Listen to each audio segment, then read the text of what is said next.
आज हम लोग पढ़ेंगे फाइनेंशियल मार्केट, वित्तीय बाजार। यही है, हाँ, इसी में पढ़ेंगे, इसी के अंतर्गत आएगा फाइनेंशियल मार्केट।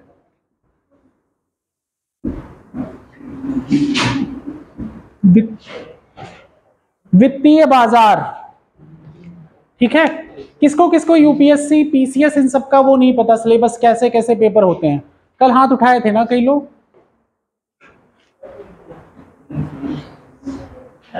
ठीक है। सुन लीजिए, अगर आप यूपी पीसीएस का पेपर दे रहे हैं तो पहला स्टेज प्रिलिमिनरी स्टेज होता है, जिसको प्री कहते हैं, प्रारंभिक परीक्षा। उसके बाद द्वितीयक स्टेज 3 से 4 महीने बाद होता है, उसको कहते हैं मुख्य परीक्षा, मेंस। सेम पैटर्न यूपीएससी में भी है, प्रीलिम्स, मेंस, इंटरव्यू, ये 3 स्टेजेस हो गए, ठीक है। जब नोटिफिकेशन आता है, प्रकाशन होता है वैकेंसी का, उसके 3 से 4 महीने बाद, 2 से 3 महीने बाद एग्जाम की डेट होती है, 3 से 4 महीने बाद। प्रीलिम्स में 2 पेपर होते हैं। पहला पेपर होता है जीएस का, यूपीएससी में 100 क्वेश्चन होते हैं 200 मार्क्स के। दूसरा पेपर होता है 80 क्वेश्चन 200 मार्क्स, सीसैट का, सीसैट कहा जाता है, एप्टीट्यूड का। मेरिट जो बनती है कट ऑफ की, वो किस पे बनती है? जीएस पे, जीएस 1 पे, पेपर 1 पे। और सीसैट जो है क्वालिफाइंग होता है, आपको उसमें 33% पासिंग मार्क लाने होते हैं।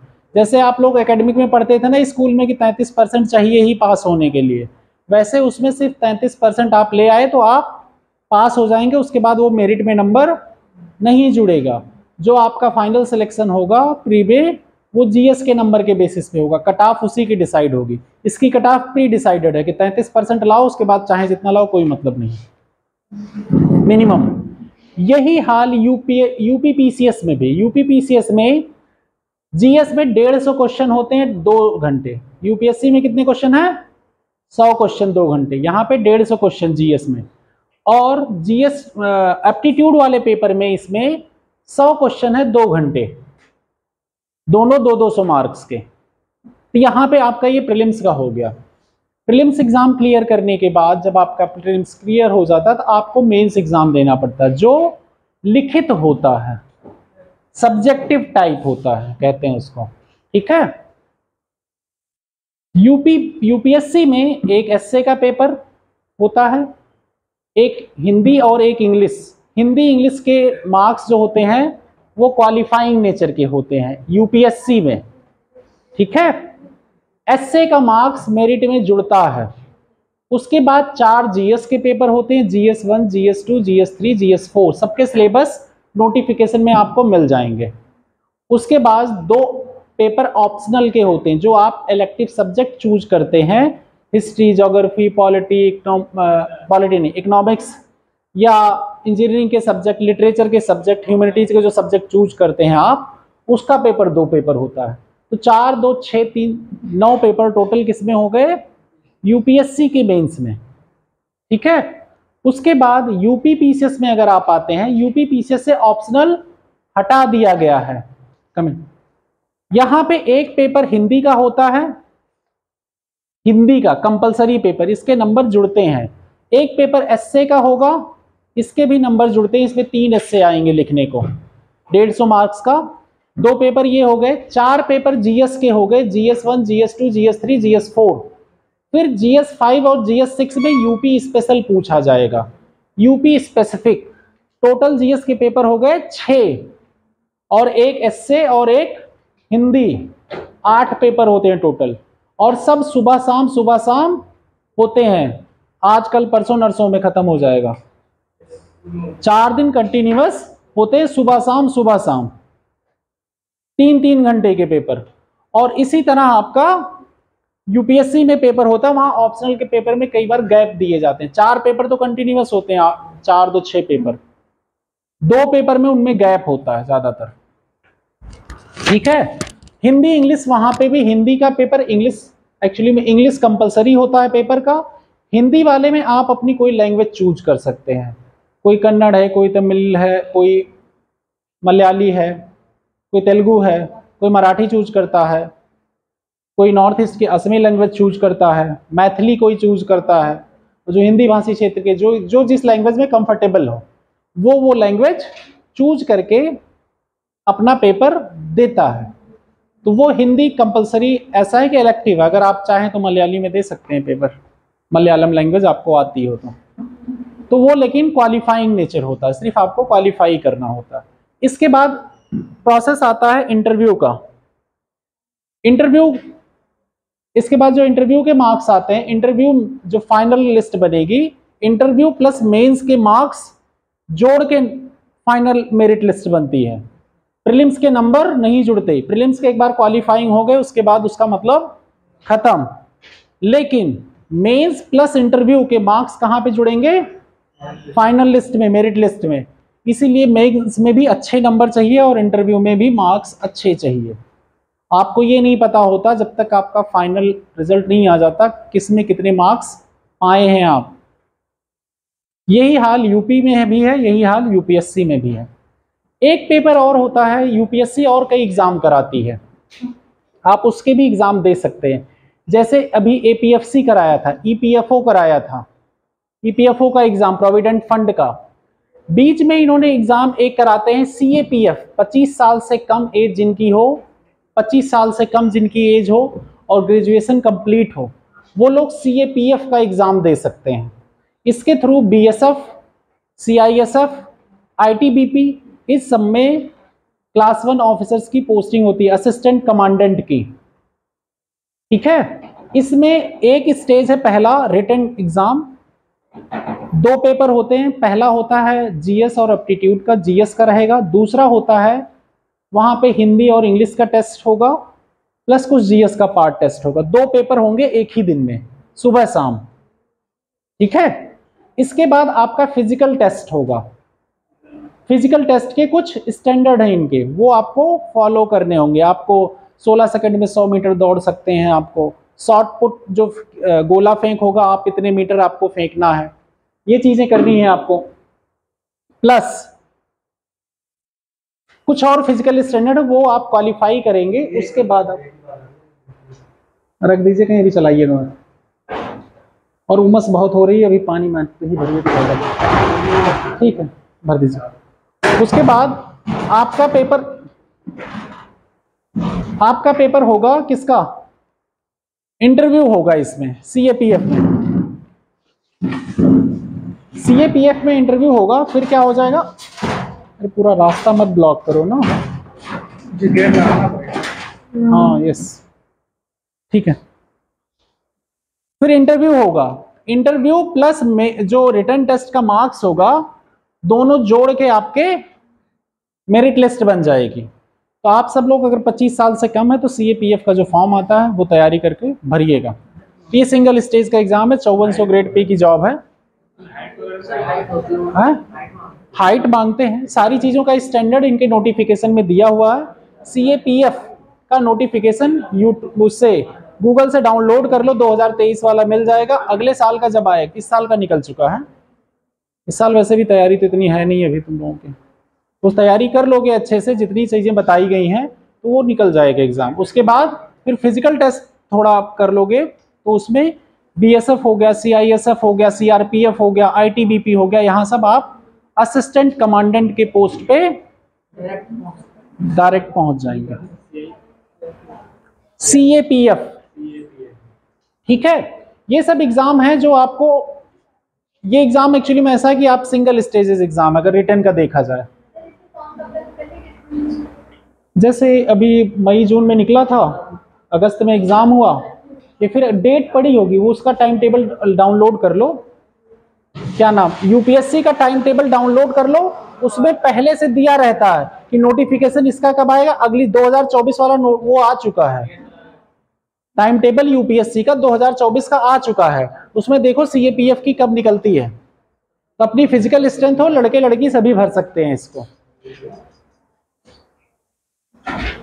ठीक है। तो ये सब एग्जाम है। यूपी पीसीएस के थ्रू भी कई एग्जाम है, जैसे आपका बीएड आरओ एआरओ दे सकते हो आप एग्जाम यहाँ पे, ये भी 4800 ग्रेड। इलाहाबाद हाई कोर्ट का आरओ का एग्जाम आ सकता है नोटिफिकेशन आने वाले समय में, यहाँ भी सिंगल स्टेज एग्जाम है और आपको 25 वर्ड पर मिनट इंग्लिश में टाइपिंग आनी चाहिए और CCC मांगते हैं यहाँ पे।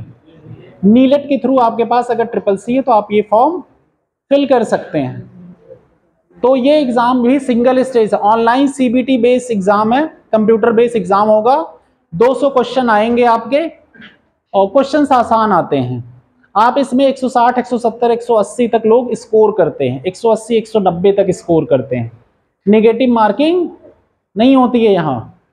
तो आप ये भी 4800 ग्रेड पे के इलाहाबाद हाई कोर्ट और लखनऊ हाई कोर्ट में पोस्टिंग होती है, उसका भी नोटिफिकेशन आने वाला है और 2-4-6 महीने के अंदर ये जॉब आपके हाथ में दे देता है।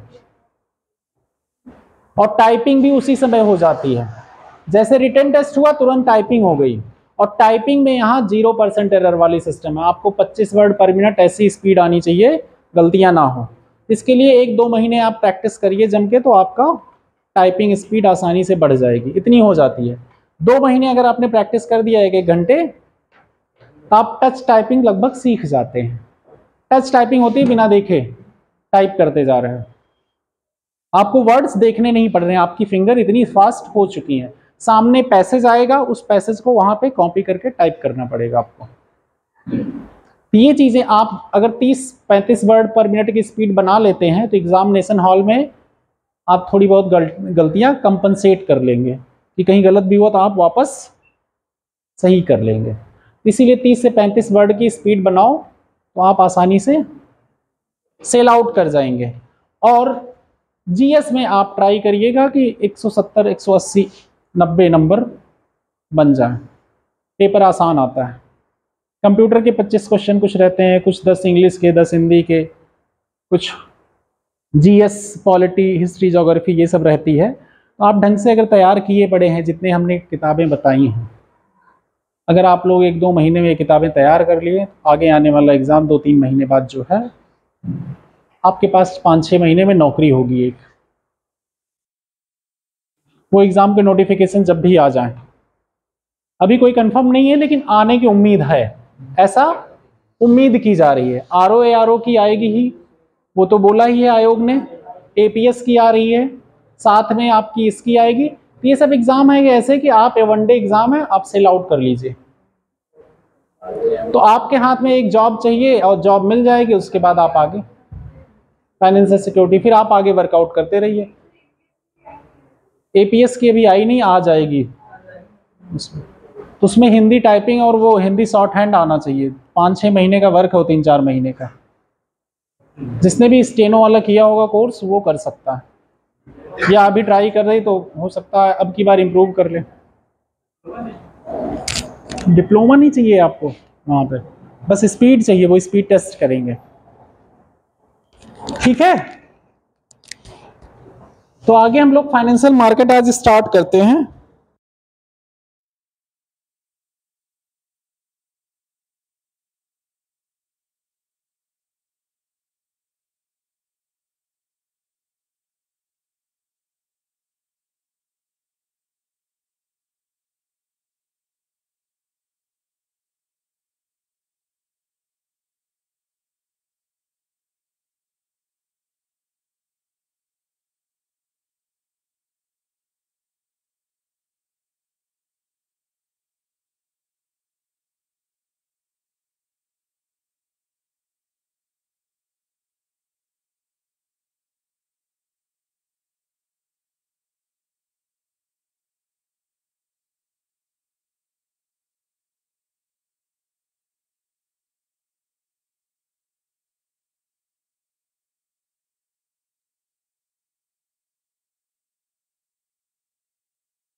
आप लोगों को ये लगेगा कि ये हम ही हैं,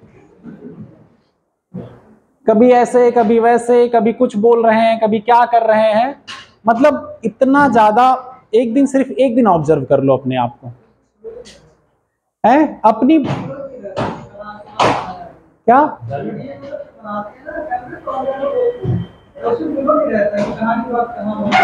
नहीं पता रहता ना, कंसिस्टेंसी नहीं। एक्चुअली में आप जब हैबिट नहीं रहती, ये होता है, ये प्रॉब्लम्स हैं। ये सब एक्चुअली में प्रॉब्लम सुधारने के तरीके हैं।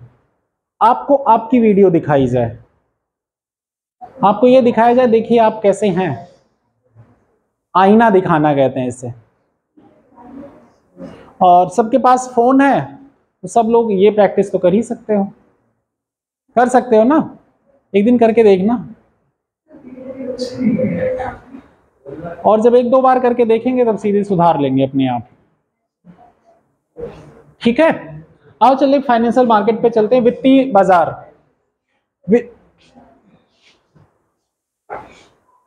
वित्तीय बाजार पे अगर हम लोग देखें, वित्तीय बाजार वो बाजार है जहां से लोन लिया जाता है और लोन दिया जाता है। यहां पे कौन होंगे? लेंडर और बोरोवर, उधार लेने वाले और उधार देने वाले। उन लोगों की जो मार्केट होगी वो क्या होगी? वित्तीय बाजार, फाइनेंशियल मार्केट। और ये दो तरह की है, एक है मनी मार्केट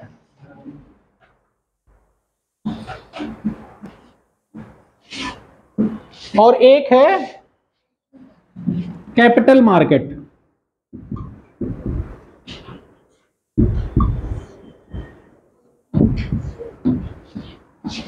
अब जहां पे कैपिटल आता है, आप लोग वहां एक टर्म तो जानते ही हैं, लॉन्ग टर्म ऐड हो जाता है ना। जहां जहां कैपिटल आया होगा, कहां कहां आया था? बजट में आया था कैपिटल बजट। उसके बाद जब एक्सटर्नल सेक्टर पढ़ रहे थे, कैपिटल अकाउंट आया था ना। जहां भी कैपिटल आए वहां पे क्या हो जाता है? Long term. जब लॉन्ग टर्म के लिए उधार लेना और उधार देना होता है तो किस मार्केट में आएगा? Capital market. और जब शॉर्ट टर्म के लिए उधार लेना देना हो तो मनी मार्केट में आएगा। ठीक है, शॉर्ट टर्म क्या? एक साल से कम, और लॉन्ग टर्म क्या? एक साल से ज्यादा के लिए लिया गया उधार या दिया गया उधार। ठीक है, समझ गए? मनी मार्केट मतलब क्या हो गया? मुद्रा बाजार और पूंजीगत बाजार।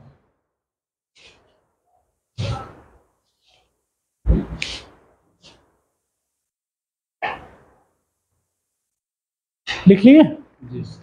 अब इसमें कुछ कुछ टर्म्स आएंगे।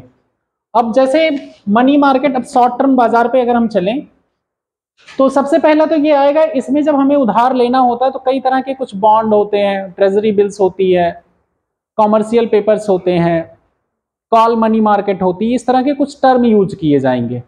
ये सब एक्चुअली में किस लिए यूज हो रहे हैं? बेसिकली आप देखेंगे क्या है, पैसे की डिमांड एंड सप्लाई का चक्कर है यहाँ, है ना।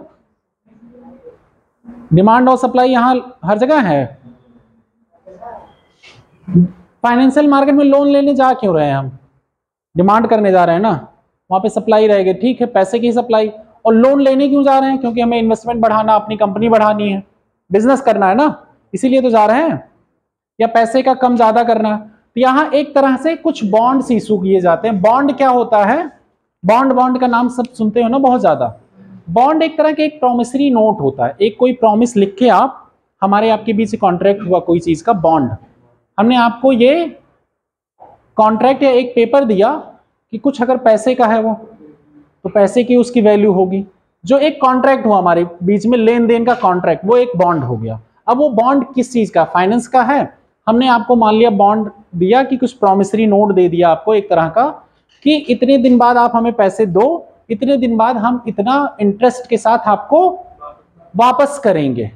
या कई बॉन्ड इस तरह के भी होते हैं, उसकी फेस वैल्यू अगर 100 रुपए लिखी है, हम उसे डिस्काउंट रेट पे बेच दिए, कितने पे? 80 रुपए में। और जब आप हमें दोगे तो हम आपको कितना दे देंगे? 100 रुपए दे देंगे। उसका भी टाइम डिसाइड रहेगा। ठीक है, इन सब का क्या हो गया? एक तरह का ये बॉन्ड पेपर्स हो गए ना, बॉन्ड पेपर ही तो हुए। जैसे एनएससी आप लोग कराते हैं, एनएससी का नाम सुने हैं ना। एक एग्जांपल बता रहे हैं, किसान विकास पत्र, इंदिरा विकास पत्र है, किसान विकास पत्र, इस तरह की चीजें जहां आप पैसे इन्वेस्ट करते हैं और फिर पैसे आपको वापस रिटर्न मिलते हैं ज्यादा, होता है ना। ये सब प्रॉमिसरी नोट क्या हो गए, आपको बॉन्ड हो गए। और ये बॉन्ड मार्केट, अब ये बॉन्ड मार्केट अगर 1 साल तक है, 0 दिन से लेके 1 साल तक के बीच में है उसका टाइम ड्यूरेशन, तो वो कहां आएगा,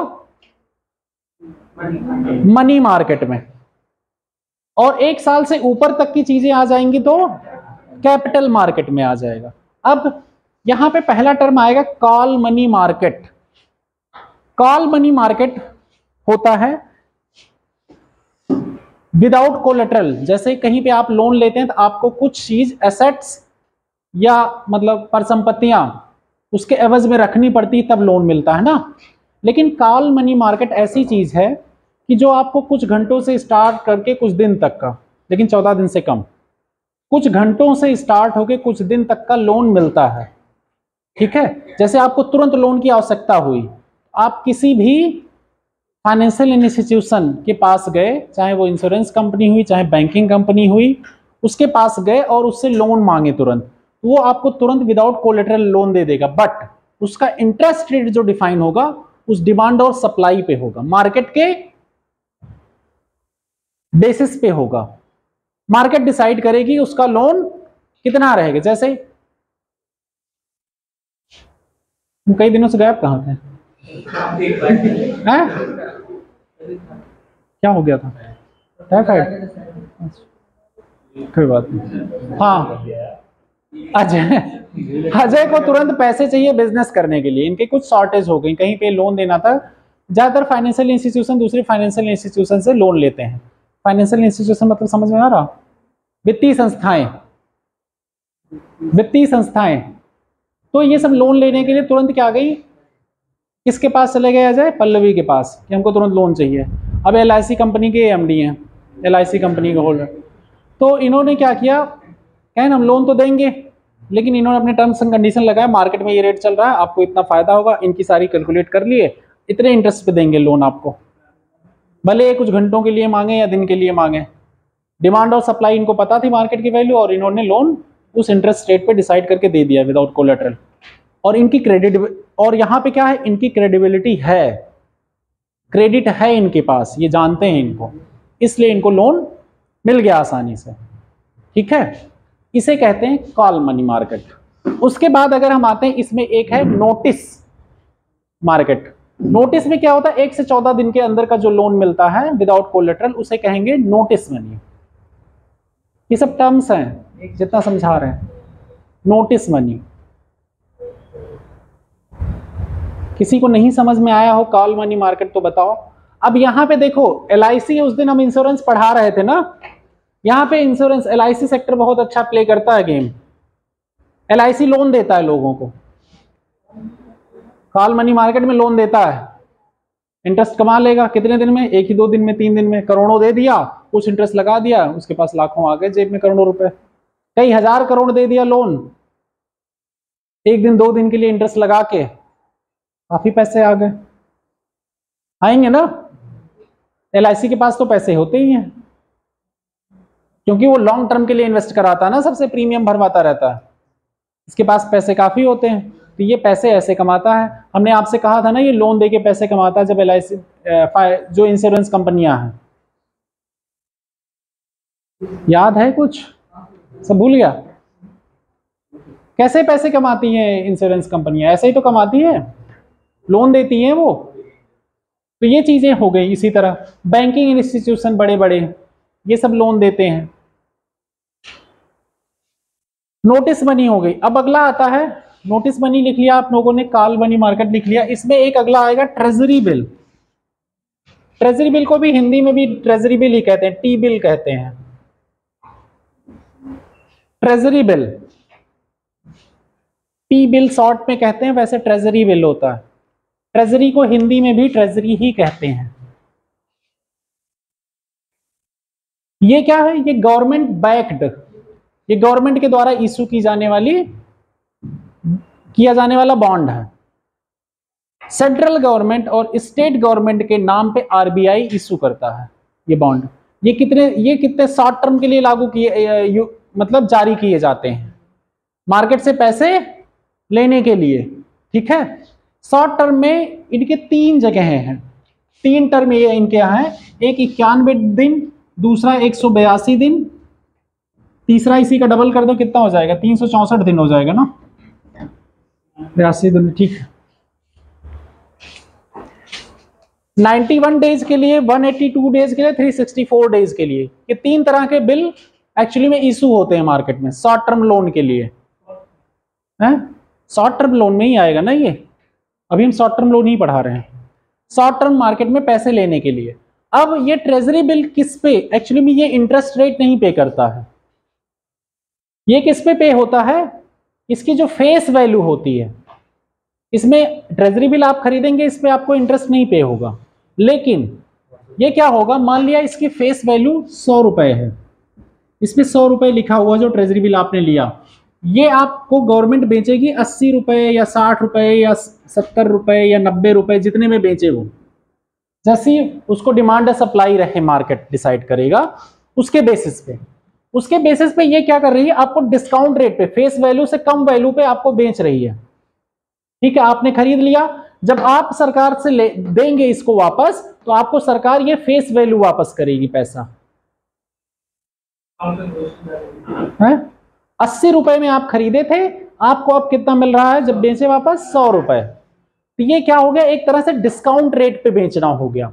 treasury bill always discount rate पे बेचे जाते हैं।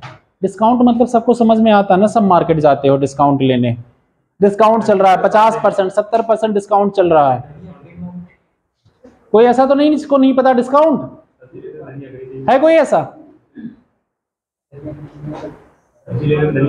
ठीक है, तो ट्रेजरी बिल ऑलवेज किस पे बेचे जाते हैं, डिस्काउंट रेट पे। जो फेस वैल्यू मतलब समझ रहे हैं, उस पे जो वैल्यू लिखी रहेगी तो उससे कम रेट पे बेचे जाते हैं। ट्रेजरी बिल हो गया 91, 122 दिन, 364 दिन, शॉर्ट टर्म लोन के लिए ये इशू किए जाते हैं। गवर्नमेंट सिक्योरिटीज एक हो गई, सरकारी प्रतिभूतियां हिंदी में कहते हैं, वो भी, ये भी सरकारी प्रतिभूतियों जैसा ही है। वो भी सरकारी प्रतिभूतियों का लेन देन कौन करता है, आरबीआई करता है। किसके बिहाफ पे, केंद्र सरकार और राज्य सरकार दोनों के बिहाफ पे कौन काम करेगा, आरबीआई। आरबीआई का फुल फॉर्म किसको नहीं पता, हाथ उठा दे ऑनेस्टली, ईमानदारी से, कोई शर्माने वाली बात नहीं है। आरबीआई का फुल फॉर्म किसको नहीं पता है?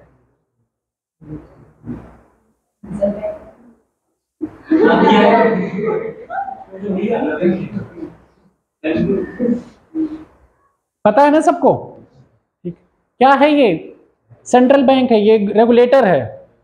ये कोई बैंक यहाँ पे आप अकाउंट नहीं खोल सकते, ये तो पता है ना सबको। कई नए बच्चे हैं यहाँ पे बहुत से।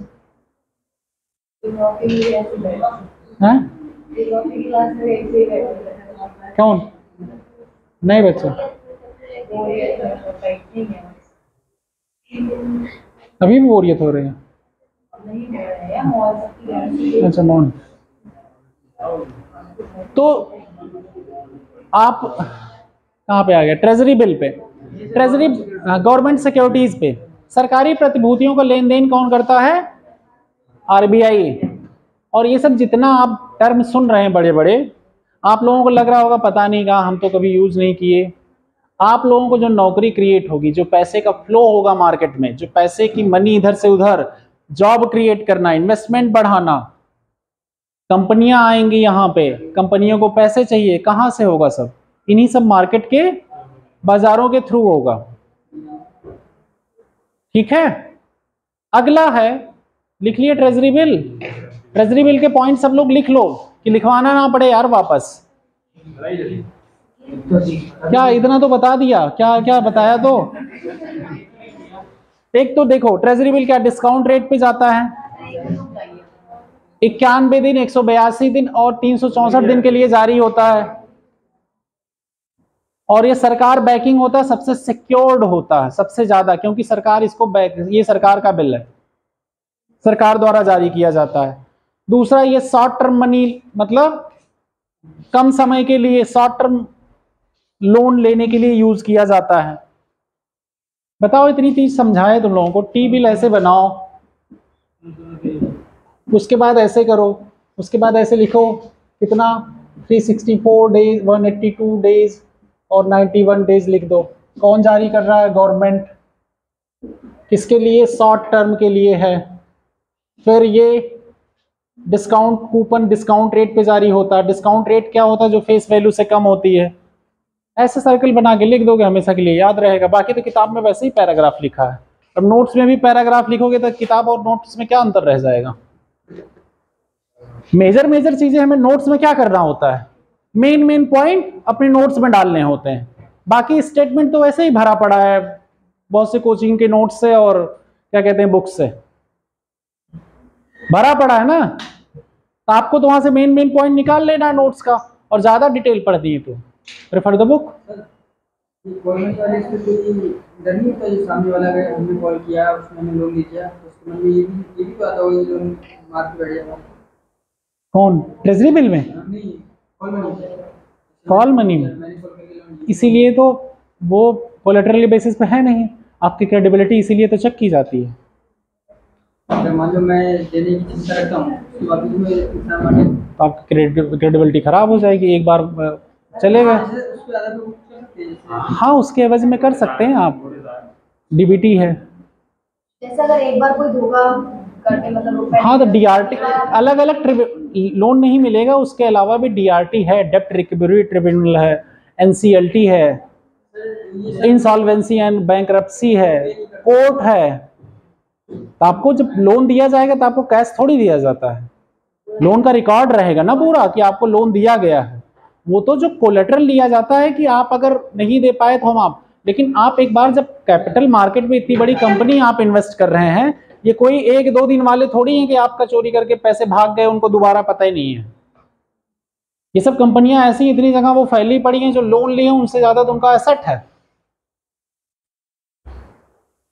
वो अगर आज पैसा वापस नहीं करेंगे तो उससे ज्यादा उनका अगली बार तो कोई बैंक उनको लोन नहीं देगा। सर ये सिविल स्कोर भी इसी ज़्यादा है? सिविल स्कोर ऐसे चेक होता है, यस। आप लोन वापस कर पाते हैं टाइम से कि नहीं, सभी सिविल स्कोर सबका चेक हो रहा है, क्रेडिबिलिटी सबकी चेक हो रही है। दिवालिया कंपनी घोषित हो जाती है, उसको लोन कहाँ मिलता है? तुम दोगे? बताओ। तुम्हारा बैंकों का समूह, कई लोग बैंक, यहाँ 3-4 लोग बैंकिंग वाले बैठे हो, ठीक है, और तुम क्या किए?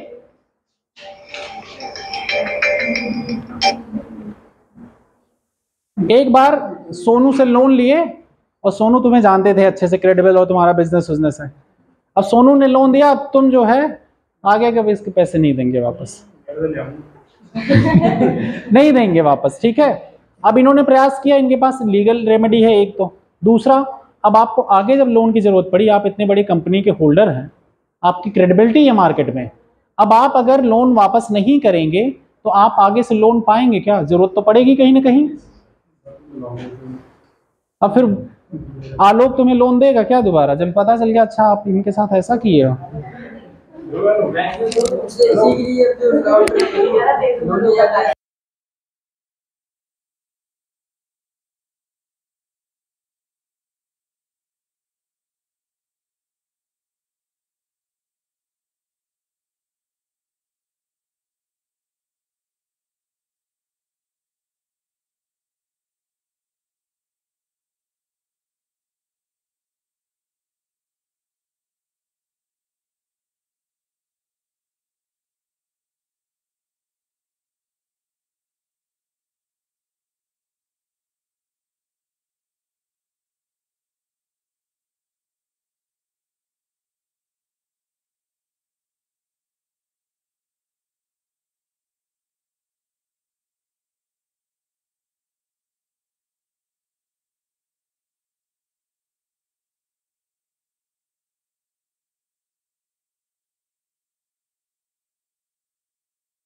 मार्केट में जब आपका भरोसा होगा तभी तो आपकी क्रेडिबिलिटी होगी।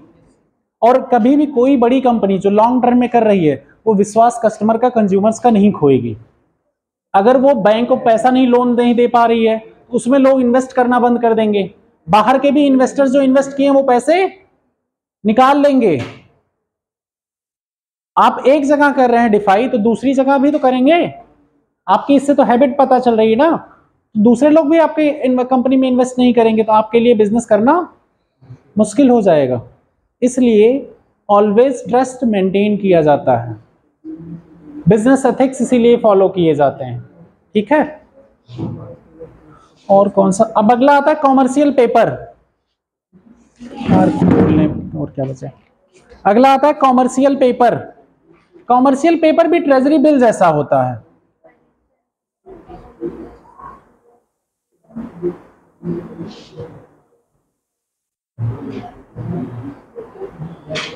कॉमर्शियल पेपर भी क्या होता है, ट्रेजरी बिल जैसा होता है। ट्रेजरी बिल जैसा इसलिए कहा जाता है क्योंकि ये भी शॉर्ट टर्म मनी रेज करने के लिए होता है, लोन रेज करने के लिए। लेकिन इसे जारी कौन करता है, प्राइवेट कॉर्पोरेशंस। इसीलिए इस पे जितनी ट्रेजरी बिल पे सिक्योरिटीज होती हैं उतनी सिक्योर ये नहीं होता है। प्राइवेट सेक्टर्स, प्राइवेट कॉर्पोरेशन, बड़े बड़े कंपनियां, एमएनसीज, मल्टीनेशनल कंपनी जानते हैं ना आप लोग, जो कई कंट्रियों में अपनी ब्रांचेस खोल रखे हो, कई कंट्रियों में बिजनेस कर रहे हो। तो ये क्या हो गया आपके लिए, commercial bill. Short term loan के लिए रेज किया गया, किसके द्वारा, प्राइवेट कॉर्पोरेशंस के द्वारा, बड़े बड़े कंपनियों द्वारा। और ये कंपैरेटिवली कम सिक्योर होता है क्योंकि यहां गवर्नमेंट बैकिंग नहीं है। बस ये पेपर कब खरीदा जाता है, उस कंपनी की क्रेडिबिलिटी पे। और ये सब ट्रेजरी बिल और कॉमर्शियल पेपर वगैरह खरीदता कौन है, बड़े बड़े इंस्टीट्यूशंस। इंडिविजुअल लेवल पे भी लोग ले सकते हैं लेकिन ज्यादातर फायदा किसको होता है, जो बड़े बड़े इंस्टीट्यूशंस हैं, बैंक हैं, फाइनेंशियल बैंक है, इंश्योरेंस कॉर्पोरेशन है, ये सब इसमें इन्वेस्ट करती हैं। एफआईआई हो गया, एफपीआई वाले हो गए, इन्वेस्ट करते हैं। ये सब ये खरीद के इन्वेस्ट करते हैं। एफपीआई मतलब पता है ना सबको, एफपीआई क्या होता है, फॉरेन पोर्टफोलियो इन्वेस्टमेंट।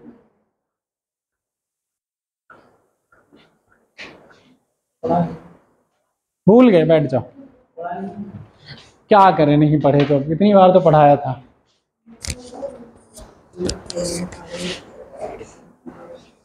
क्वेश्चन पूछने पे बच्चे गायब हो जाते हैं क्लास से, और नहीं ये सच्चाई है, कॉलेज में भी हो जाते थे हम लोग। कॉलेज में जब कोई टीचर ज्यादा क्वेश्चन पूछता था, कई बच्चे बंक मार देते हैं, दूसरा क्लास ले लेंगे, यस ऐसा करते हैं।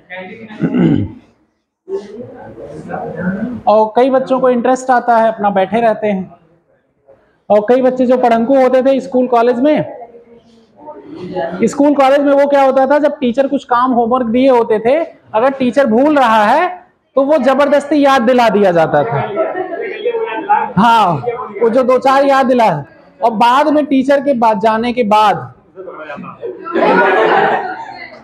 उसको विलेन घोषित कर दिया जाता है, और अगले दिन यही बोलेगा, यही तो बोला है सर ने, ये दिया था, मतलब ऐसा काम।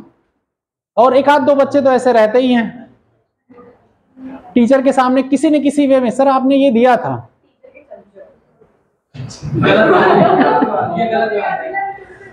नहीं, होमवर्क की बात नहीं, वैसे कुछ होती नहीं है सर, टीचर्स के मतलब होते हैं। मैं उनकी बात कर रही हूँ, स्कूल की बात हो रही है, यहाँ की नहीं है। हाँ, स्कूल की बात हो रही है।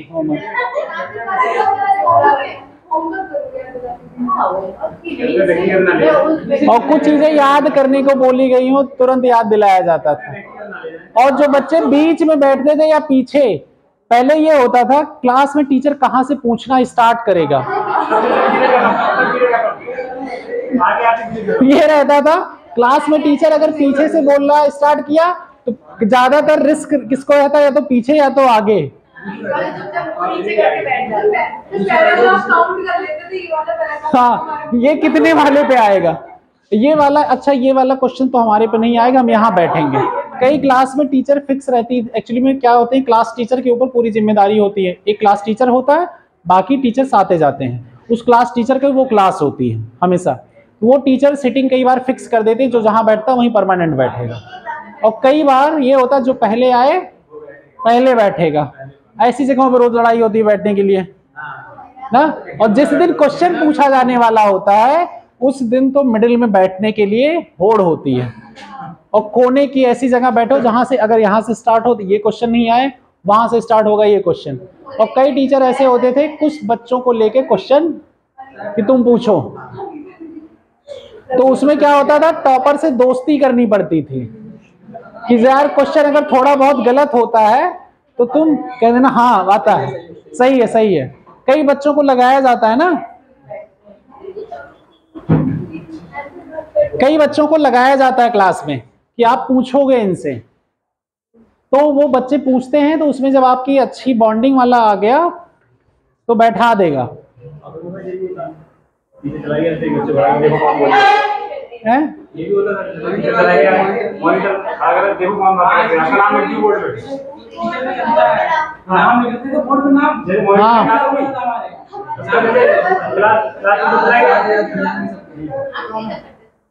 हमारे पीरियड में तो उल्टा हो गया था सर। तो फर्स्ट सीट के लिए स्कूल में लड़ते हैं, यहाँ था कि पीछे कौन बैठेगा, पीछे नहीं, मतलब पीछे ही बैठना है हमारे। पीछे बैठना आसान रहता है।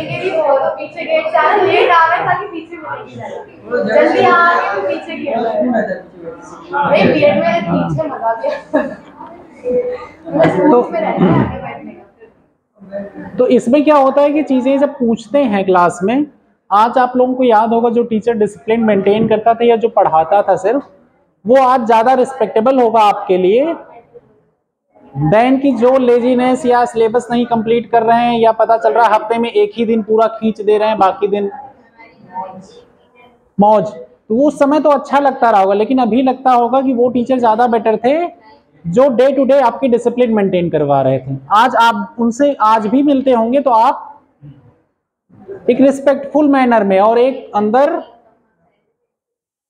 वो रहता होगा, फियर कहते सकते हो, रिस्पेक्ट रहती है ना। और उनके सब्जेक्ट आपके स्ट्रांग भी होंगे, जहां डंडे मार मार के रटाए गए हैं, वो सब्जेक्ट आपको याद हो जाते हैं, चीजें समझ में आ जाती हैं कई चीजें।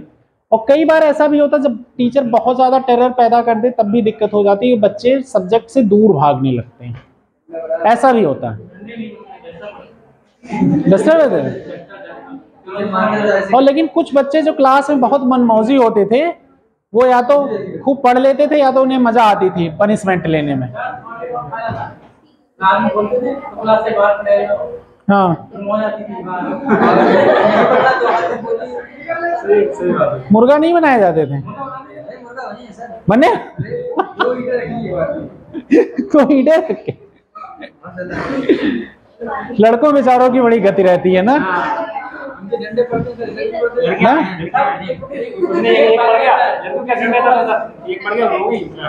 हाँ, बंद करो ना।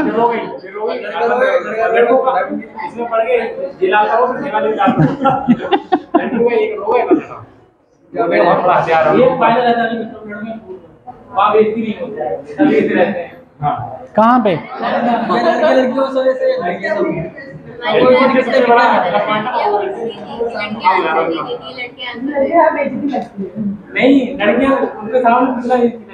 अच्छा, बेइज्जती लगता है ना।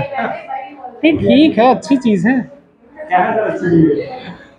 अच्छी चीज है भाई। अब भाई बेइज्जती लगती है तो लगती है, अब क्या करेंगे। अब किसी के ऊपर क्रश रहे बच्चों को तो क्या करेंगे, तो बेइज्जती लगेगी ना।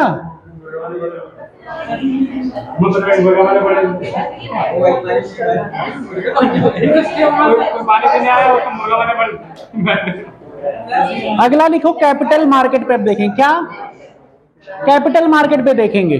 अब किसी की क्रश के सामने कोई मार खाएगा, बेचारा नहीं बता पा रहा या नहीं बता पा रही है, तो दोनों को बेइज्जती लगेगी ना।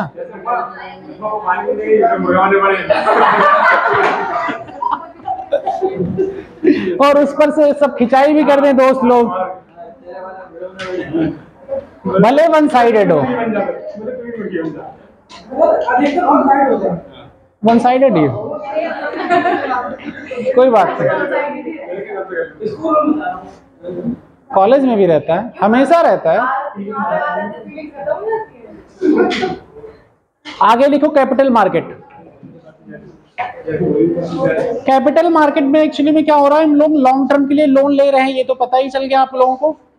अब इसमें क्या क्या इन्वॉल्व होते हैं, कौन कौन से टर्म? पहला प्राइमरी, कौन से दो रहेंगे?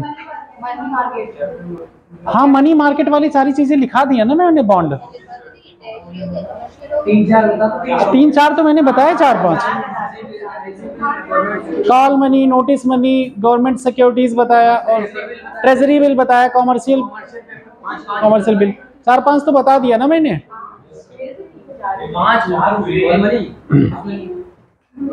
4-5-6 बताए यार। Call money, notice money, treasury bill, commercial paper, government securities.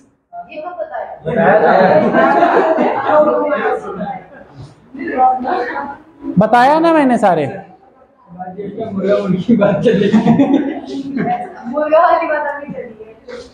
चलो अगला लिखो, कैपिटल मार्केट।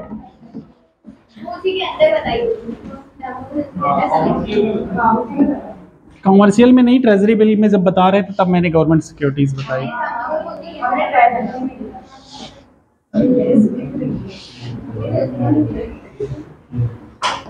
कॉमर्शियल बिल भी डिस्काउंट रेट पे इशू किया जाता है, ये बात ध्यान रखना। कॉमर्शियल बिल भी ना डिस्काउंट रेट पे इशू किया जाता है, जैसे ट्रेजरी बिल इशू किया जाता है।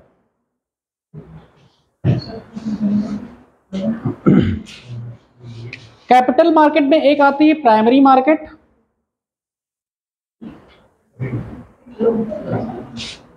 और एक आती है सेकेंडरी मार्केट।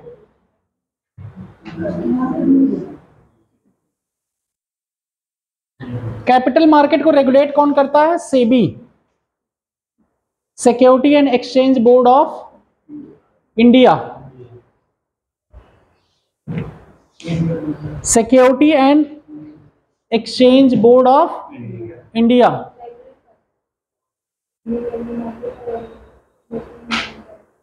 सेबी कब बना? सेबी की स्थापना हुई 1988 में, और इसको सांविधिक निकाय, स्टैट्यूटरी बॉडी कब बनाई गई? 1992 में।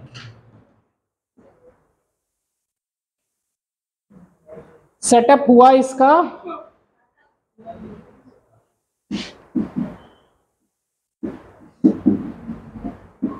सेबी का सेटअप कब हुआ? 1988 में। उसके बाद इसे स्टैट्यूटरी बॉडी कब बनाई? पार्लियामेंट एक्ट के तहत कब बना दिया गया? 1992 में। ये जो है क्वासी जुडिशियल है, क्वासी एग्जीक्यूटिव। अब कहेंगे क्वासी जुडिशियल क्या होता है? किसको किसको पता क्वासी जुडिशियल?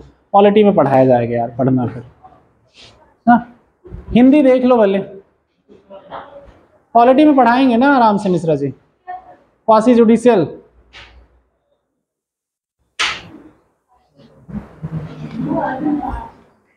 वकील साहिबा, क्वासी जुडिशियल क्या होता है? कौन सा ईयर है तुम्हारा? तीसरा सेमेस्टर है ना?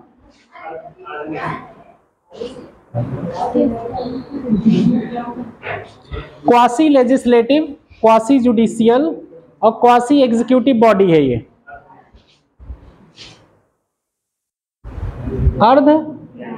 अर्ध न्यायिक, क्वासी लेजिस्लेटिव का क्या होगा फिर? क्वासी जुडिशियल का हो गया अर्ध न्यायिक। हिंदी में लिख लो क्वासी जुडिशियल, क्वासी लेजिस्लेटिव और क्वासी एग्जीक्यूटिव बॉडी है। सेबी। हाँ, सेबी।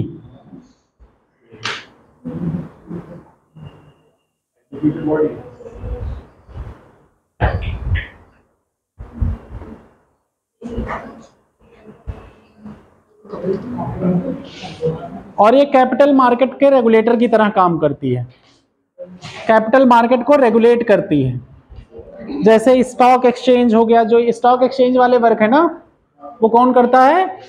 सेबी करती है।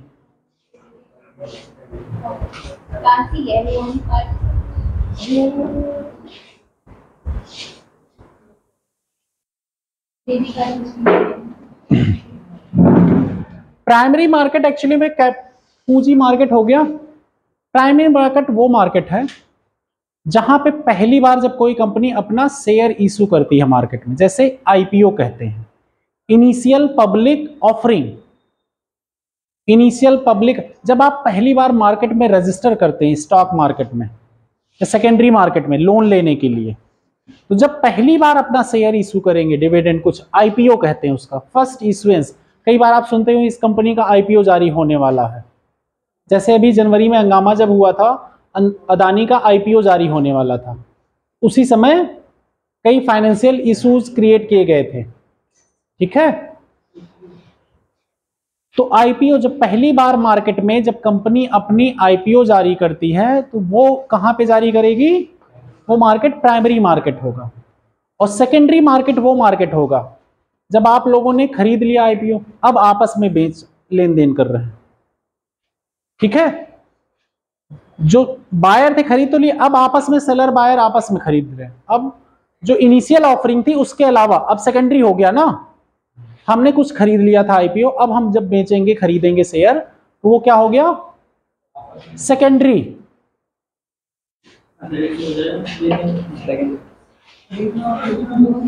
पहले में क्या था? हाँ, प्राइमरी में क्या था कि जब कंपनी पहली बार फर्स्ट टाइम रजिस्टर करके अपना कोई शेयर इशू कर रही, आईपीओ कहते हैं उसको, इनिशियल पब्लिक ऑफरिंग। हिंदी देख लो इसकी, कुछ टफ सी हिंदी होगी।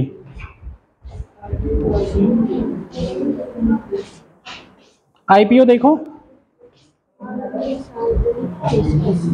है, आरंभिक सार्वजनिक पेशकश कहते हैं इसको, आरंभिक सार्वजनिक पेशकश, आईपीओ का फुल फॉर्म।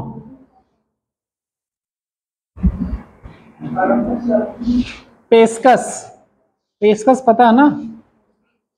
पेचकश नहीं, पेशकश।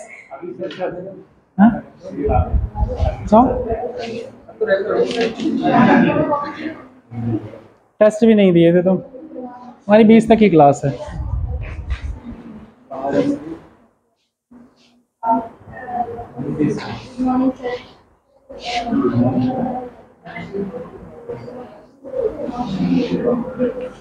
लिखो अगला, इसमें कैपिटल मार्केट के इंस्ट्रूमेंट, जैसे उसमें इंस्ट्रूमेंट लिखे सारे मनी मार्केट के लिखे ना, उसमें जितना मैंने बताया सब सरकारी प्रतिभूतियों के अलावा सबकी हिंदी इंग्लिश सेम है। कॉल मनी मार्केट को कॉल मनी मार्केट ही कह रहे हैं।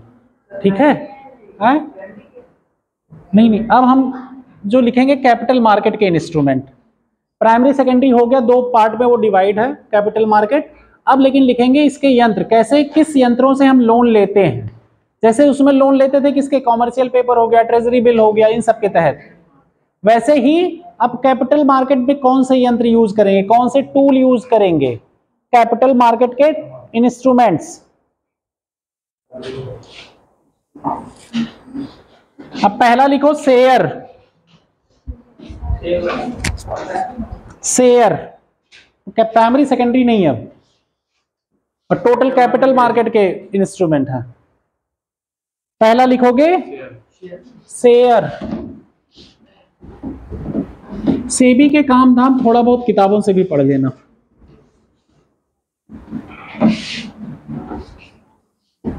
कल मैंने कुछ क्वेश्चन दिए थे ना, किसने कहा नहीं दिया था? किसने कहा नहीं दिया था? जीएसटी के प्रॉज कॉन्स मैंने लिखने को कहा था कि नहीं? हाँ कहा था ना, लिखा है ना, गुड। चरण के लिए क्लैपिंग करो, ये रोज काम करके लाता है।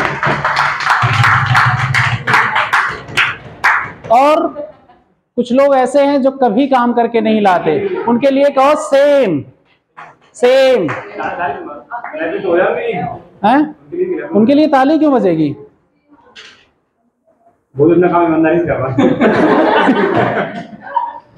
तुम लोग इसके पहले वाला भी क्वेश्चन नहीं लिखे हो? लिख लिया? लिखा है पहले वाले सारे काम जितने थे? और कल वाला क्या कब दिया था? कहाँ रहते हो? दिमाग कहाँ रहता है?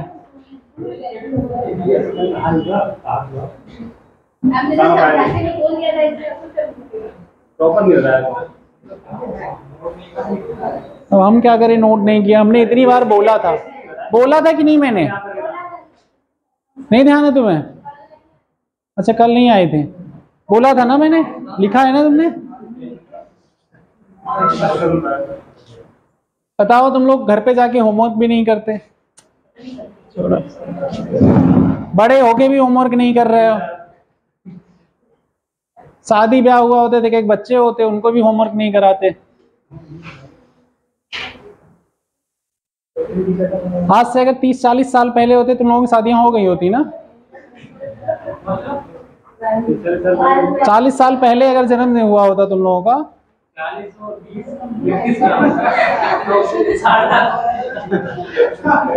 तुम नहीं सुने, अगर जन्म तुम लोगों का 40-50 साल पहले हुआ होता, कम उम्र में शादी हो जाती थी ना। 18, 19, 20 के हुए नहीं कि शादी हो जाती थी ना। अभी भी हो रही है, बस तुम लोगों की नहीं हुई।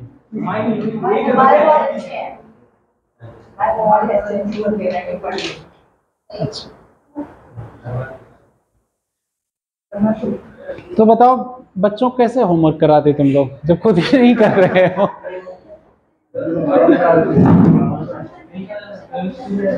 तब ये करते ना कि जैसे मम्मियां कर देती हैं होमवर्क, वही करते तुम लोग भी। वो सो जाता 2 मिनट में करके।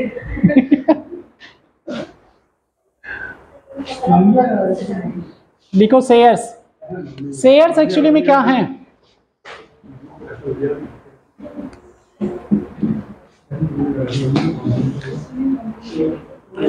शेयर क्या हो गया? किसी कंपनी की ओनरशिप में आपका भागीदारी, किसी कंपनी के ओनरशिप में आपकी भागीदारी जो है वो क्या कहलाएगी? शेयर। अब से जो कंपनी प्रॉफिट कमाएगी उसका सेम जितना परसेंटेज आपके पास ओनरशिप होगा उस परसेंटेज के अकॉर्डिंग आपको फायदा मिलेगा, और उसी अगर वो घाटे में गई उसी के अनुसार आपको घाटा सहना पड़ेगा। समझ गए? अब मान लिया कोई कंपनी का 100 करोड़ टर्नओवर है, अब उसने 100 शेयर में 1-1 करोड़ में डिवाइड कर दिया। अब यहाँ सब लोगों ने 1-1 शेयर ले लिया। अब उस कंपनी को अगर टर्नओवर 200 करोड़ हो गया, सबके पास 2-2 करोड़ हो गए। अब उस कंपनी का टर्नओवर 100 करोड़ से घट के 50 करोड़ आ गया, सबके पास आधे हो गए, 50-50 लाख। इस तरह शेयर्स होते हैं, यही कहलाते हैं शेयर्स। अगला है स्टॉक्स। स्टॉक्स, स्टॉक मार्केट नहीं, स्टॉक्स। शेयर से जो पैसे आते हैं उसे क्या कहते हैं? स्टॉक।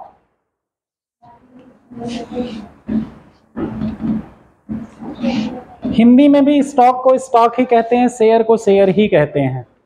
अब इसकी हिंदी इंग्लिश मत ढूंढने जाना। कहाँ गया? इधर है। लिख लिए?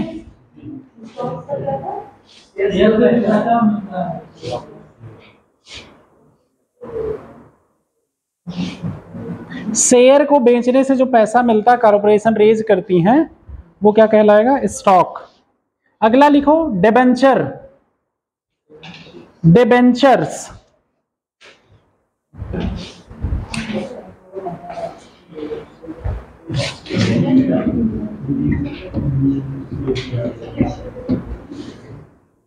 डिबेंचर, डिबेंचर्स की हिंदी देखो।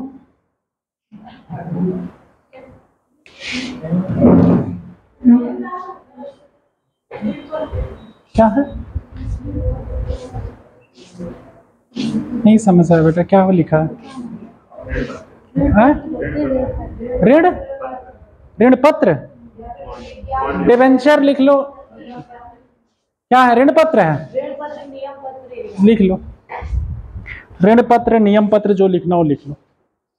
किसी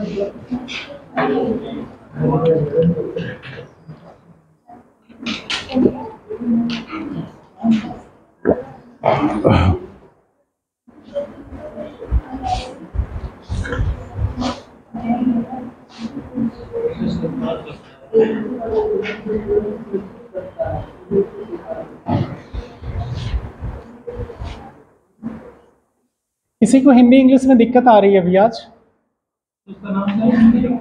जिसको कहीं आ रही हो बता दें। तुमको आ रही है बेटा कहीं? है? लिख लिया? हाँ। नहीं, ज़्यादातर मैं हिंदी में ही समझाता हूँ चीज़ों को, एक्सप्लेन करता हूँ, नहीं तो समझ में ना आए तो पहले दिन कहीं भी क्लास में जाओ तो चीज़ें सिंकअप होने में टाइम लगता है। आज कौन सा डे है? वैलेंटाइन डे है।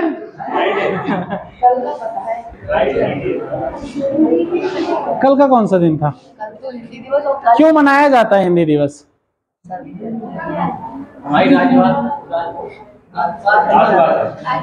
14 सितंबर को हिंदी दिवस क्यों मनाया जाता है? हाँ, इंजीनियर्स डे। और कल है इंजीनियर्स डे क्यों मनाया जाता है? कौन? चरण इंजीनियर है ना सबसे, इसीलिए सबसे ज्यादा मेहनत करता है, काम करता है, इसीलिए देखो 9 से 4 डाल देते क्लास। वही तो, कम से कम 15-20 सब्जेक्ट पढ़े भी हो 4 साल में, किताबें प्रैक्टिकल किए हो इतने ज्यादा। लैब में क्या करते थे? कौन से उससे था? सिविल। तो समझ सकते हैं तुम्हारा वन साइडेड वाला चक्कर। हाँ, इंजीनियर्स डे किसके उसमें मनाया जाता है? एम विश्वेश्वरैया। हिंदी दिवस क्यों मनाया जा रहा है?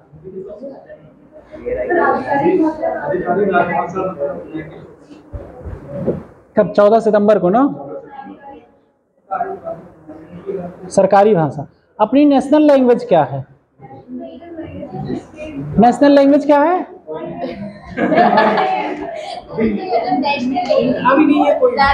कोई नहीं लैंग्वेज ना, सिर्फ सरकारी बेसिस पे ऑफिशियल लैंग्वेज इंग्लिश और हिंदी को रखा गया, और बाकी स्टेट लेवल पे फ्रीडम दी गई, आप स्टेट लेवल पे कोई भाषा चूज कर सकते हैं।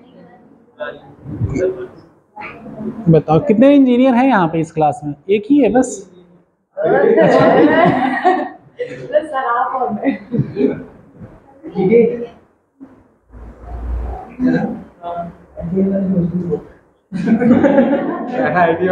ऐसा मत सब अपने लिए अच्छा होता है, हमसे बेकार कोई नहीं है, हम बता रहे हैं।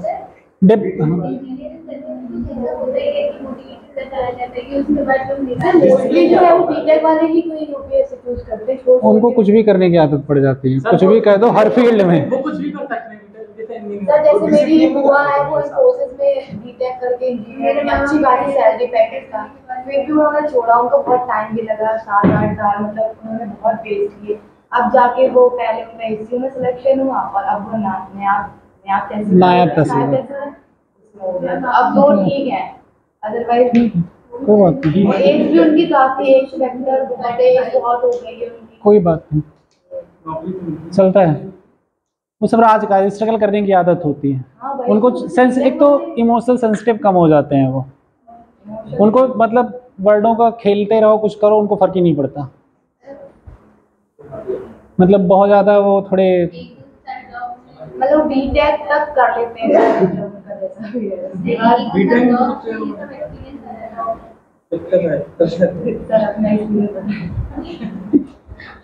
आगे लिखो डिबेंचर। क्या लिख लिए डिबेंचर? डिबेंचर एक्चुअली में ऐसा है कि जिसपे अंडरलाइंग एसेट नहीं होता। जब आप किसी डिबेंचर में इन्वेस्ट करते हो, कोई फिजिकल एसेट नहीं होता जिससे कोलेटरल आप कह सको। जैसे शेयर में क्या है, आप कंपनी के शेयर होल्डर, ओनरशिप हो गई। डिबेंचर में ऐसा कुछ नहीं है। डिबेंचर में आपने पैसे इन्वेस्ट किए हैं, अब वो आपको डिविडेंड मिलेगा, लाभांश। जब कंपनी प्रॉफिट कमाएगी तो जितना पैसा आपने इन्वेस्ट किया उसके बेसिस पे मिलेगा, लेकिन कोई फिजिकल एसेट की ओनरशिप आपके पास नहीं है। ओनरशिप टाइप कर रही है इसमें,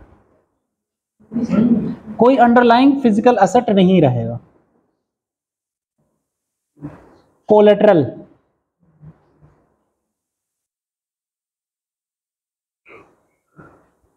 और ये जनरली किस पे बेस होता है? क्रेडिट वर्दीनेस पे।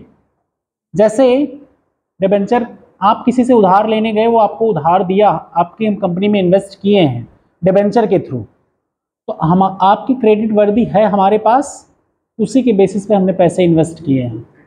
और कोई भी कोलेटरल और ये सब चीज़ें, कोलेटरल मतलब अंडरलाइंग एसेट या कोई ऐसा फिजिकल एसेट, गिरवी, कुछ चीज़ गिरवी रख के लोन मिलता है ना, गिरवी रख दो किसी के पास जाके, पैसा दे दो हमें इन्वेस्टमेंट के लिए, तो यहाँ पे कुछ भी गिरवी रखा नहीं जाता। सब कुछ क्या है? आपका भरोसा, ठीक है? भरोसे पे, यस।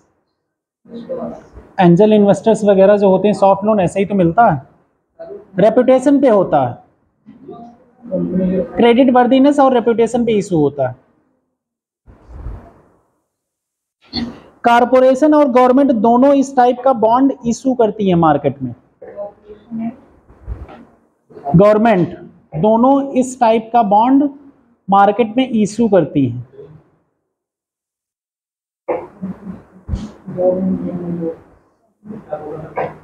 सरकार और कॉरपोरेशन, प्राइवेट कंपनियां दोनों इस टाइप का बॉन्ड मार्केट में इशू करती है। इसी को तो बोला डिबेंचर को, डिबेंचर में ही बोल रहे हैं, अभी डिबेंचर ही लिखवा रहे हैं। दोनों डिबेंचर क्या, एक तरह का बॉन्ड है, पत्र है। डिबेंचर आप जारी कर रहे हैं तो आप में जो पैसे इन्वेस्ट करेगा, जो आप पे भरोसा करता हो, वो फिजिकल लाइंग एसेट नहीं रहेगा, ठीक है? ये दो तरह का है, एक कन्वर्टेबल, एक नॉन कन्वर्टेबल। कन्वर्टेबल की हिंदी क्या होती थी? परिवर्तनीय। यही तो पढ़े थे, कन्वर्टेबिलिटी पढ़े थे ना, परिवर्तनीय ना। Convertible debentures and non convertible debenture, convertible debenture और नॉन कन्वर्टेबल डिबेंचर। डिबेंचर पढ़ना आसान लग रहा है, ऋण पत्र पढ़ना आसान है? जो पढ़ना आसान लगे बोलो वही पढ़ें। डिबेंचर अच्छा लग रहा है ना सुनने में, है? अगर लग रहा है ना, बड़ा शब्द है, कुछ अच्छी अच्छी चीज पढ़ रहे हैं, बड़ी बड़ी। कन्वर्टेबल क्या होता है? कन्वर्टेबल का जो पैसे आपने इन्वेस्ट किए कहीं पे, उस पैसे को इक्विटी शेयर्स में कन्वर्ट किया जा सकता है। इक्विटी में, इक्विटी क्या होता है? शेयर्स ही होता है इक्विटी का नाम। शेयर्स में इसे कन्वर्ट किया जा सकता है। मतलब अगर आपको इस तरह का डिबेंचर आपने दिया, बाद में हमने उसको कुछ शेयर बदले में दे दिए आपको, उस पैसे के, उसे शेयर में, और नॉन कन्वर्टेबल में उसे नहीं कन्वर्ट किया जा सकता।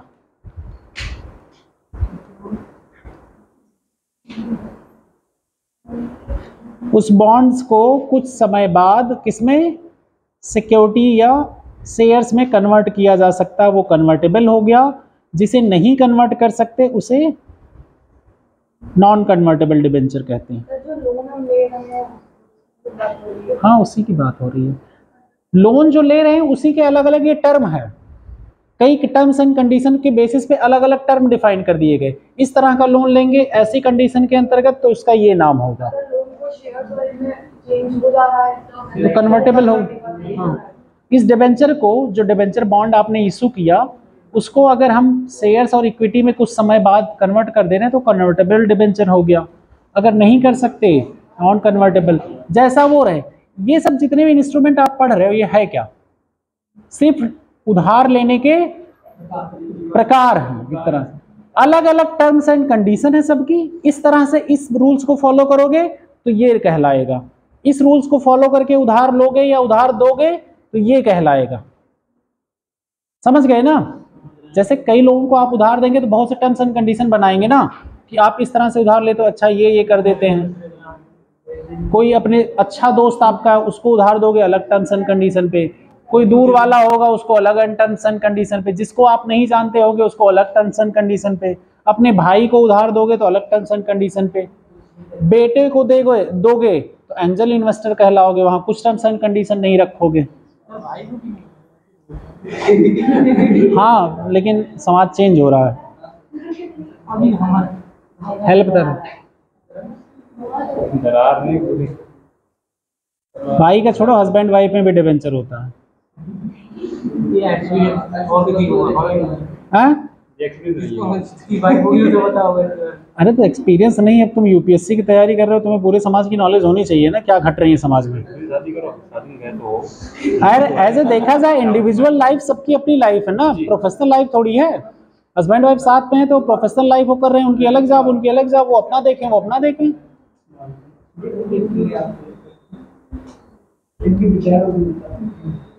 क्योंकि हड़पना है दूसरे की कमाई, एक दूसरे की।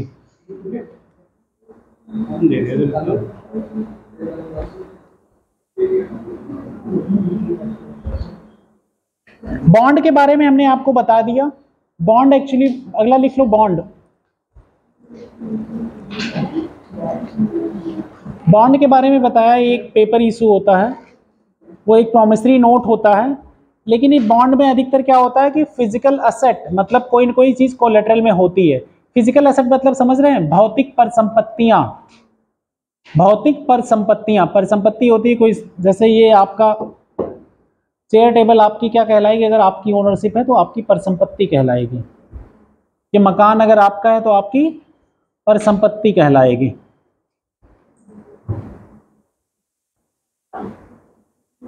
मसाला बॉन्ड मैंने पढ़ा दिया है ना, अगला लिखोगे मसाला बॉन्ड लिखोगे। हाँ, बॉन्ड लिख लिए, अब आगे लिखो मसाला बॉन्ड। मसाला बॉन्ड क्या होता है? मसाला बेचने के लिए जो बॉन्ड जारी करते हैं, मसाला बेचने के लिए जो बॉन्ड जारी करते हैं उसे मसाला बॉन्ड कहते हैं। क्या कहते हैं, यही कहते हैं क्या? ये आईएफसी द्वारा अंकित मूल्य वाले ब्रांड है, ये लिखवाया है। सार्वजनिक हाँ, सार्वजनिक और निजी क्षेत्र में। और क्या? बट पता नहीं क्या लिखो। ये आईएफसी इंटरनेशनल फाइनेंस कॉर्पोरेशन द्वारा अप्रूव बॉन्ड है।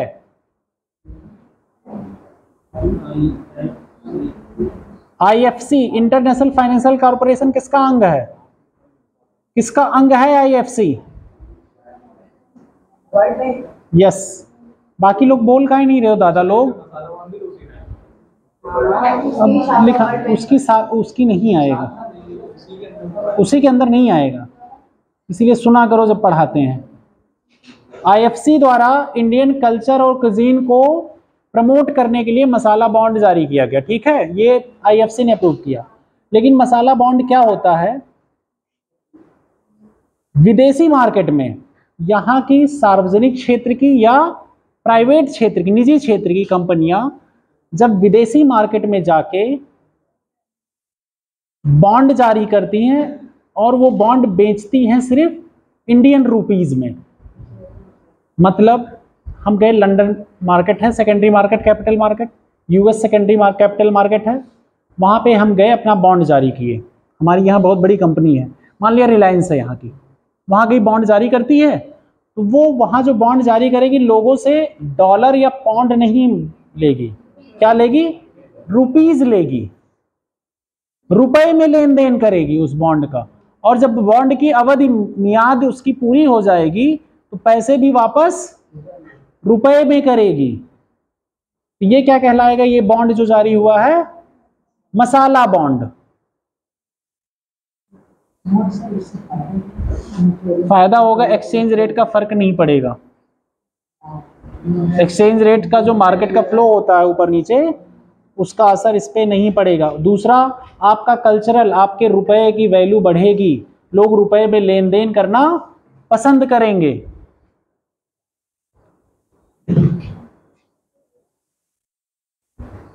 और कॉस्ट कम लगेगी लेन देन की, क्योंकि एक्सचेंज रेट का इफेक्ट इस पे इफेक्ट नहीं रहेगा।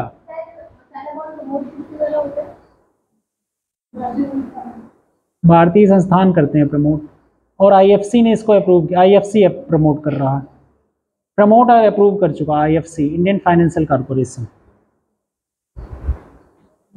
अब समझ आया क्या लिखी हुई थी तुम? अरे इन्होंने भेजा था मुझे। क्यों तुम नहीं आ रही थी उस समय? नहीं, मैं एक दिन नहीं आई थी तो एक दिन जो भेजा वो मैंने किया था।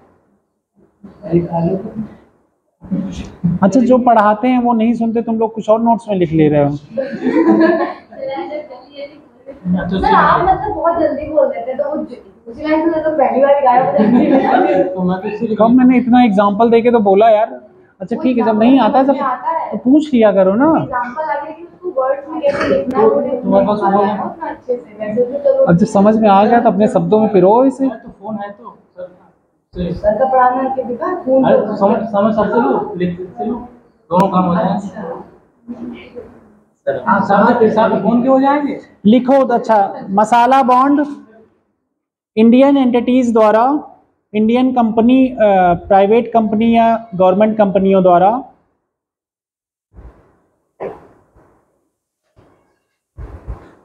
इंडिया के बाहर मार्केट में, इंडिया के बाहर मार्केट में मतलब दूसरे देश के पूंजीगत बाजारों में जारी किया जाता है।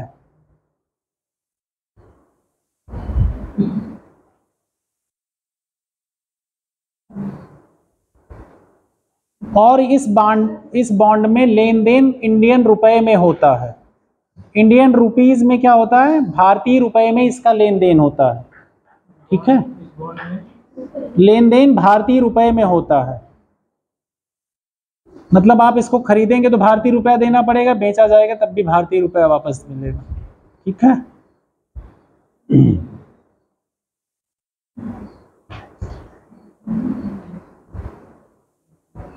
ये विदेशी करेंसी में लेन देन इसका नहीं होता है, विदेशी करेंसी में इसका लेन देन नहीं होता है।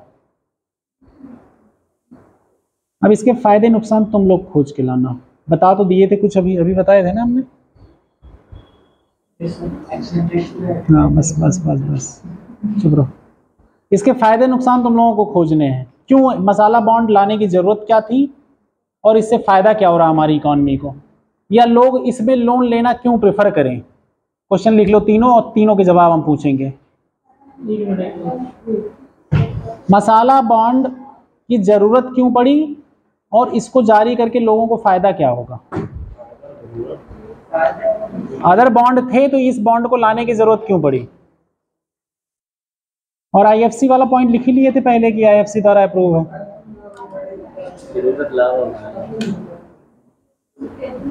अच्छा, वर्ल्ड बैंक 5 सब्सिडरीज है ना, वर्ल्ड बैंक की पढ़ी थी ना, इसमें से किसका मेंबर इंडिया नहीं है। 5 सब्सिडरीज वर्ल्ड बैंक की, विश्व बैंक की 5 सब्सिडरीज पढ़ाई थी ना, आ रहे थे सब लोग, अभी जितने लोग क्लास में वो सब आ रहे थे उस समय। 5 सब्सिडरीज पढ़ाई थी ना, उसमें से किसी एक का मेंबर भारत नहीं है, हैं? ICDS, international centre for dispute settlement, ICDS, ICSID ना, डिस्प्यूट सेटलमेंट। और ये कॉपी पलट रही थी। विवाद का निपटारा करने के लिए बनाया था हैं? ICC। अगला लिखो, zero coupon bond. Class start ही हुई है 11 बजे।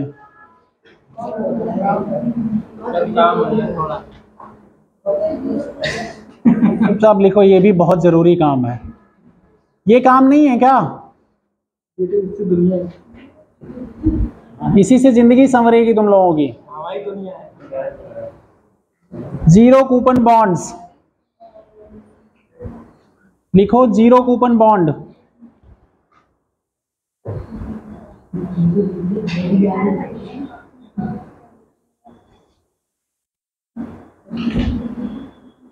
आज का ऐसे जानते हो तुम लोगों का क्या होगा? नहीं, यू, हाँ लिखो, टॉपिक लिख लो। उत्तर प्रदेश सरकार द्वारा चलाई जा रही, उत्तर प्रदेश सरकार द्वारा चलाई जा रही अभ्युदय योजना, लिखो, हंसो मत, ऐसे लिखने को आता है किसी एक योजनाओं पे। अभ्युदय योजना का परीक्षण कीजिए, एग्जामिन कीजिए। ऐसे लिखना है 700 वर्ड में, लगभग 4 से 5 पेज।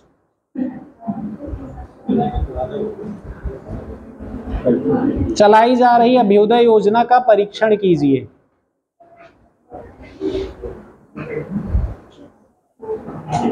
दो 200 वर्ड में लिख सकते हो कि 700 वर्ड में? 700 वर्ड में लिखना।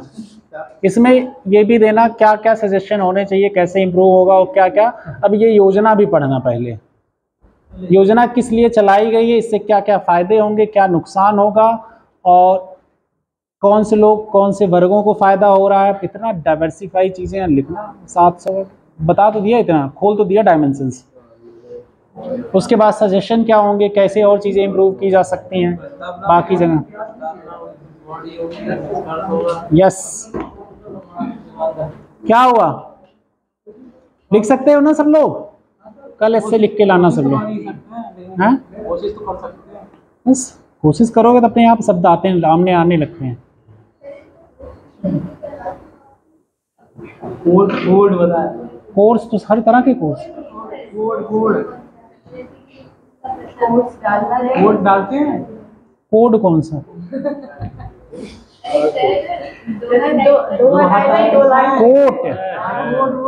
कोट्स, बहुत सी चीजें हैं यार। एजुकेशन के ऊपर कोई भी कोर्स डाले जा सकते हैं यहाँ पे। शिक्षा के ऊपर, किसी चीज के एम्पावरमेंट को लेके हेडिंग्स भी डाल सकते हैं। यस, बॉडी में हेडिंग्स डाल सकते हो, फ्लो चार्ट बना सकते हो, सर्कल डायग्राम, पाई चार्ट, सब कुछ डाल सकते हो।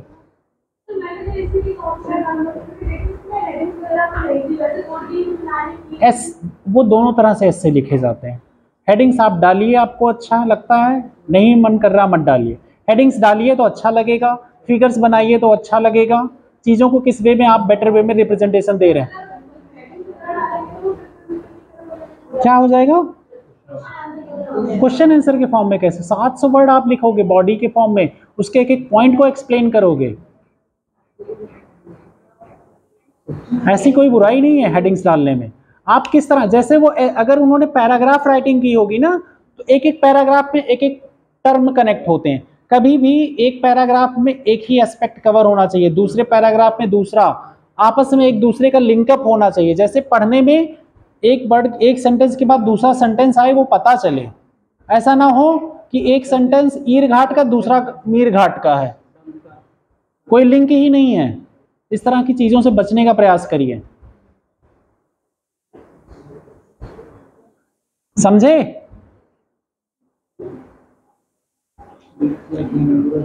लिखो जीरो कूपन बॉन्ड।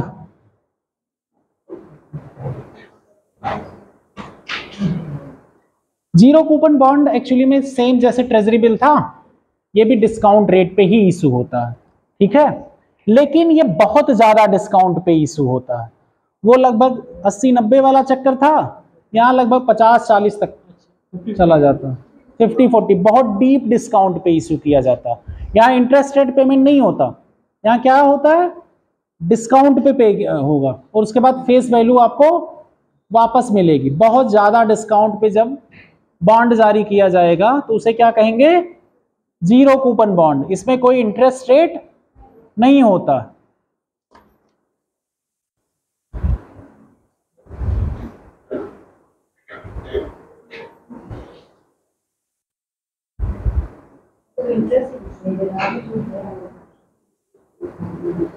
हाँ, जब तुम जारी करोगी तब, अगर तुम खरीदोगे तुम्हें फायदा होगा फेस वैल्यू पे,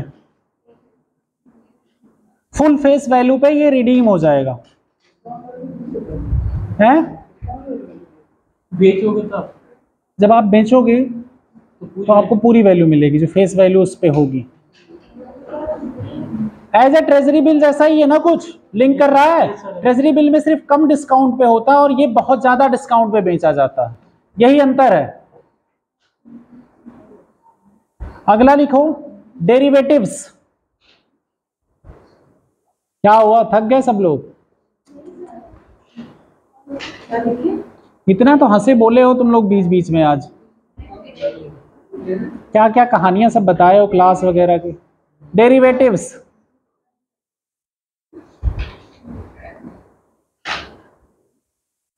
ये 3-4 बच्चे नहीं आ रहे जो रेगुलर आते थे, अरुण, शिवांगी और तन्नू हैं। क्या हुआ, तबीयत ठीक नहीं हुई क्या उसकी? उसको टाइफाइड था। और ये दोनों कंपनी नहीं मिल रही है तो नहीं आ रहे हैं। अच्छा, क्लास होगी किस लिए? रैली? अच्छा, एग्जाम है क्या कोई? अच्छा ऐसे, ठीक, कोई बात नहीं, जाने दो, वो पर्सनल मैटर सबके। मुझे लगा तबीयत एक्चुअली में उसकी अरुण की खराब थी।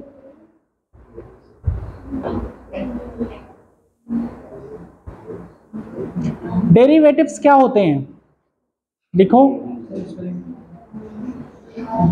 DERIVATIVE,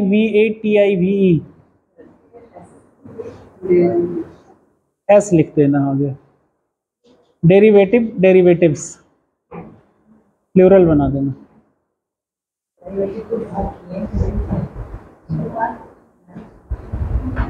हिंदी बता दो डेरिवेटिव्स की।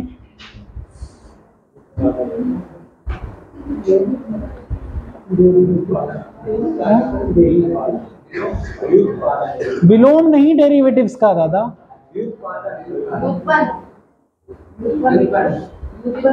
व्युत्पन्न, व्युत्पन्न लिख लो, व्युत्पन्न, व्युत्पन्न।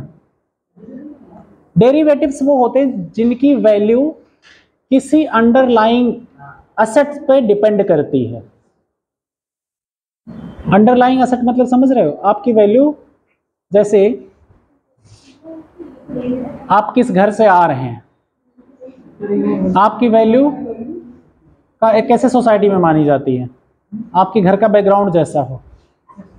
आपके पास ज्यादा पैसे हों तो आपकी वैल्यू ज्यादा, आपके पास पैसे कम घट जाती है ना। तो उस अंडरलाइन असेट कौन से हैं? घर, गाड़ी, पैसे, ये सब क्या है? Underlying asset. मतलब आपके अंडर में ये असेट कंट्रोल में, इसीलिए आपकी वैल्यू घट बढ़ रही है।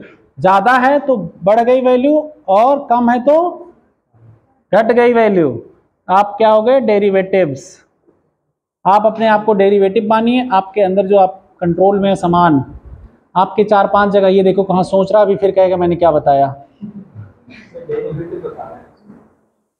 क्या बताया बताओ जरा, समझाओ बेटा हमें तो। कौन सा एग्जांपल दे रहा था मैं?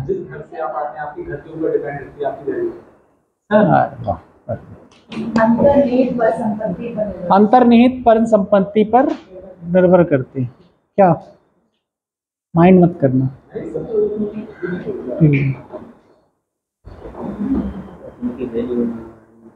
क्या हुआ, लिख लिए ना? इसे ही कहते हैं डेरिवेटिव्स। अब डेरिवेटिव्स कई तरह के होते हैं, अब इस पे डिस्कशन कल कर लेंगे, ठीक है?